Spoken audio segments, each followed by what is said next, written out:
Hi, and thank you for joining us here at Tax Talk UK, where we talk about all things tax and consider other important aspects of working for yourself, being self-employed, running your small business.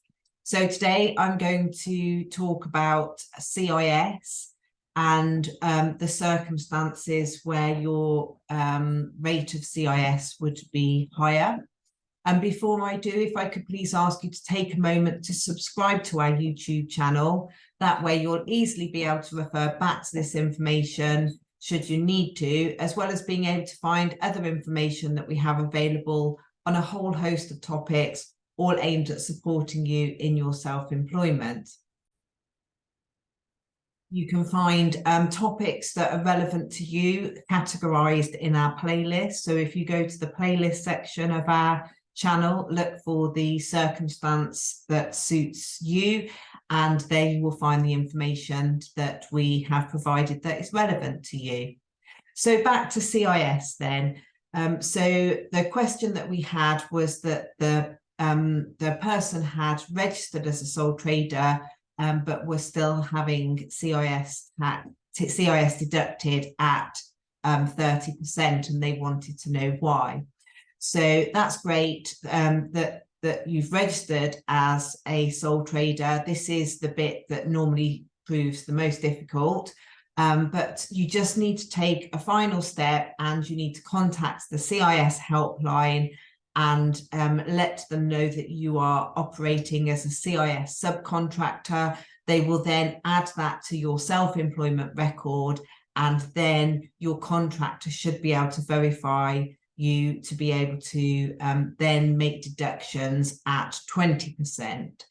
So the reason that this happens is that the CIS rate is worked on the basis that HMRC consider on average 20% would be sufficient to cover the liability of the average construction worker. Of course, once you submit your tax return and the exact liability is known, then the CIS that's deducted simply goes on account towards that liability. So if you aren't registered, then HMRC, of course, then don't know that you are going to submit your self-assessment tax return.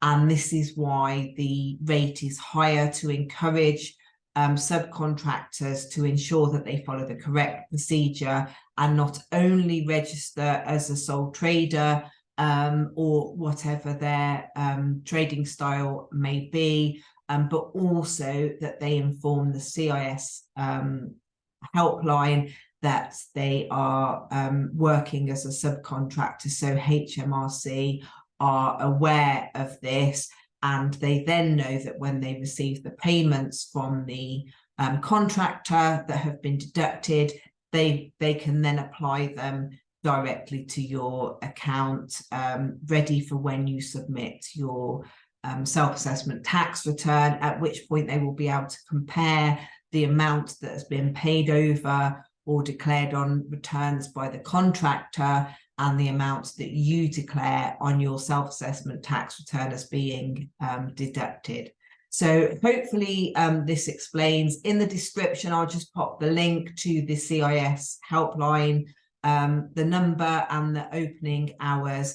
And as I say, if you are already registered as a sole trader, then it's simply a phone call to the CIS helpline to let them know that you're operating as a CIS subcontractor. And that goes the same for micro entities, I should add. If you are trading as a limited company and you are operating as a subcontractor, exactly the same procedure. You just need to contact the CIS helpline and let them know.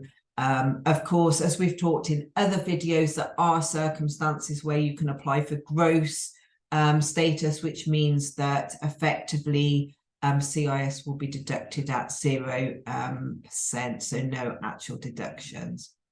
So I hope this helps. Thank you very much for watching. Goodbye.